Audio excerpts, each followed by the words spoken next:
apresiasi patut sih diberiin kepada partai-partai politik yang akhirnya menonaktifkan beberapa kadernya yang tingkah lakunya bikin netizen gerah ya kan, beberapa waktu yang lalu kayak Uya Kuya, Eko Patrio, Nafa Urbach, dan Sahroni ya kan.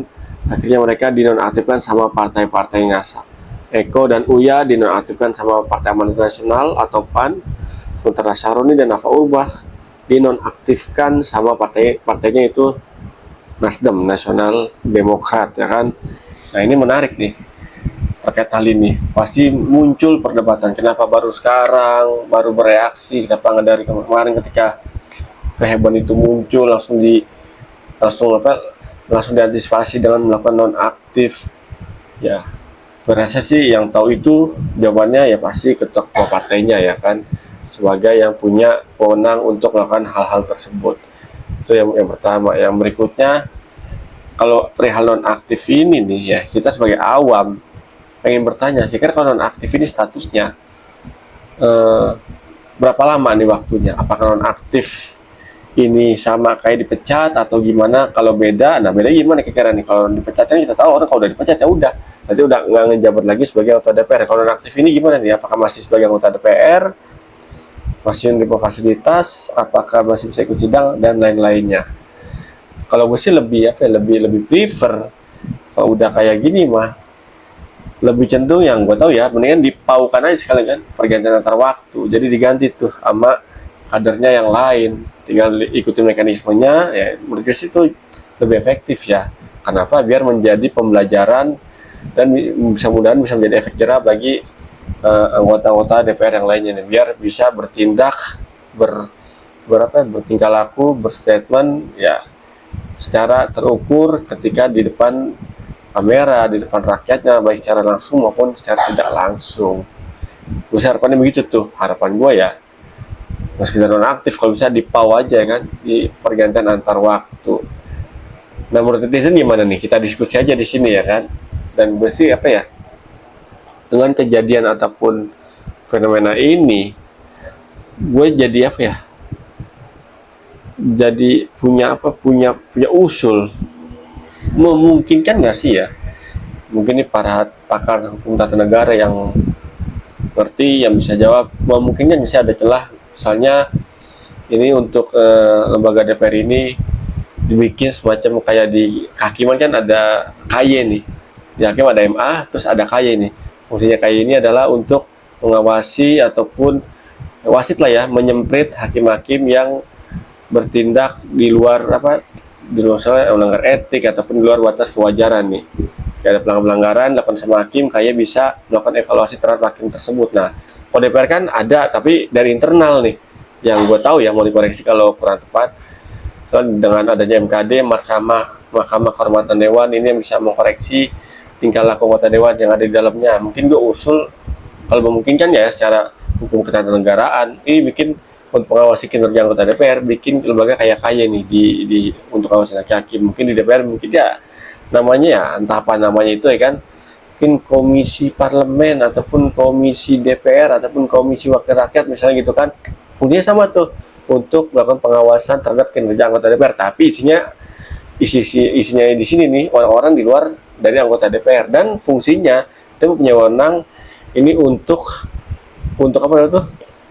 melakukan evaluasi nih terhadap kinerja dari anggota DPR, ataupun mempunyai wewenang untuk melakukan PAU nih, untuk merekomendasikan anggota ini nih misalnya udah melanggar etik atau melanggar apa gitu misalnya kan, ini layak untuk dipaukan. Nah ini komisi ini bisa mempunyai wewenang untuk memberikan suatu rekomendasi, bahkan ya dia yang memutuskan yang ini harus diganti karena udah melanggar bla bla bla bla misalnya gitu tuh. Memungkinkan ya sih, kita nggak tahu juga sih ya. Kalau memungkinkan ya mungkin kita bisa diskusi di sini nih, mungkin ya bisa jawab lagi, mungkin pakar hukum tata negara nih yang bisa menjawab usulan gue tadi ya kan. Penasaran aja, terlintas pikiran gue kayak gitu ya kan. Nah yang berikutnya adalah yang mau gue coba share di sini, sekarang kan di anggota DPR tuh yang dipermasalahkan take home pay-nya ya. Di konten sebelumnya gue udah coba bahas, gue udah ngurusin beberapa hal, dan berita terbaru katanya itu tunjangan-tunjangannya bakal dievaluasi nih. Kebijakan tunjangan-tunjangan yang berlaku saat ini bakal ada evaluasi. Yang mudah-mudahan sih dihilangkan ya tunjangan yang ya menurut ini kegedean ya. Seenggaknya ini udah hilangin aja dah. Mudah-mudahan benar-benar dilakukan dengan tempo yang secepat-cepatnya. Dan juga lagi-lagi mau bertanya nih, ini anggota DPR kan ada masa reses ya. Ketika satu masa sidang tuh ada berapa kali masa reses. Biasanya kalau reses itu kan dimanfaatin buat bertemu sama konstituennya ya kan di dapil masing-masing. Ini pas anggota DPR ketemu konstituennya ada dana apa gitu misalkan sebagai bekal anggota DPR ini untuk melakukan komunikasi kunjungan ke konstituen nggak sih? Kalau ada, gede apa kecil tuh kira-kira ya kan? Nah kalau memang ada, gue usul nih, gue usul kepada anggota DPR. Sekarang media sosial jauh udah canggih nih, dan media sosial untuk menyerap aspirasi dari rakyatnya. Selain dengan tatap muka, mengunjungi dapil, coba manfaatin deh media sosial. Contoh misalnya live TikTok nih, manfaatin TikTok live khusus untuk menampung diskusi apapun itu namanya, aspirasi dari masyarakat, entah itu menampung aspirasi keluh kesah ataupun membahas tentang RUU yang akan ataupun sedang ataupun bakal dibahas sama DPR nih. Kita tahu dong DPR ini setiap tahun ada yang namanya prolegnas prioritas tuh. Biasanya dalam satu tahun tuh ada prolegnas prioritas yang bakal diduluin untuk dibahas nih.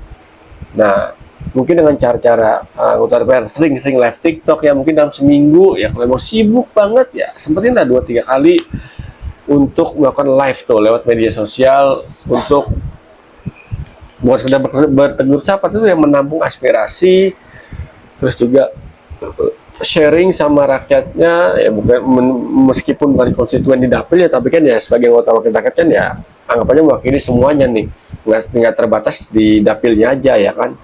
Ada kan namanya DPR RI, DPR Republik Indonesia ya kan, jadi ya semuanya aja ya kan. Jadi menurut sih itu tuh live lewat TikTok ataupun platform lainnya untuk menampung aspirasi dari rakyatnya ataupun dari rakyatnya diwakili sama mereka ya kan. Karena kan ya udah ada tunjangan misalnya ataupun dana, mungkin kalau ada dana kayak dana apa ya, aspirasi misalnya gitu kan, ini bisa dimanfaatin buat gini nih, selain kunjungan tatap muka ke dapilnya ketika masa reses ya kan. Coba deh, apakah jangan udah ada yang ngelakuin? Udah ada kali ya. Kalau udah ada mau bagus tuh, tinggal di konsisten itu semua anggota DPR. Menurut gue sih kalau ini mau dicoba, patut dicoba nih ya.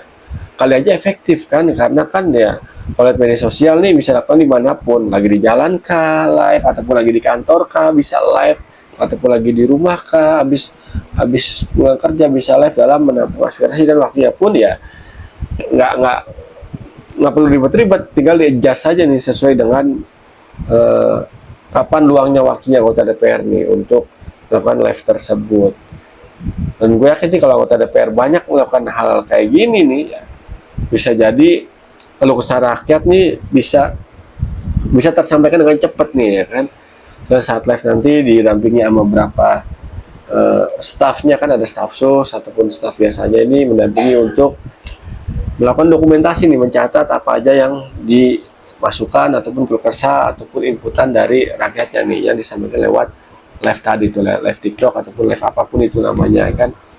Kalau mau dicoba nggak ada salahnya kali dicoba ya kan. Gue sih cukup optimis ya kalau udah digini nih, kalau udah dicoba, kalau rakyat banyak yang tahu ya nggak untuk kemungkinan rakyat bakal banyak yang nimbrung tuh untuk menyampaikan unek-uneknya ya kan, untuk menyampaikan keluh kesahnya, untuk menyampaikan isi hatinya kepada wakil rakyatnya yang duduk di Senayan. Gitu sih menurut gua. Nah menurut kalian gimana? Kita diskusi yuk di kolom komentar. Thank you banget yang udah nonton konten gua. Ketemu lagi bersama Guru Ancan di konten-konten gua berikutnya.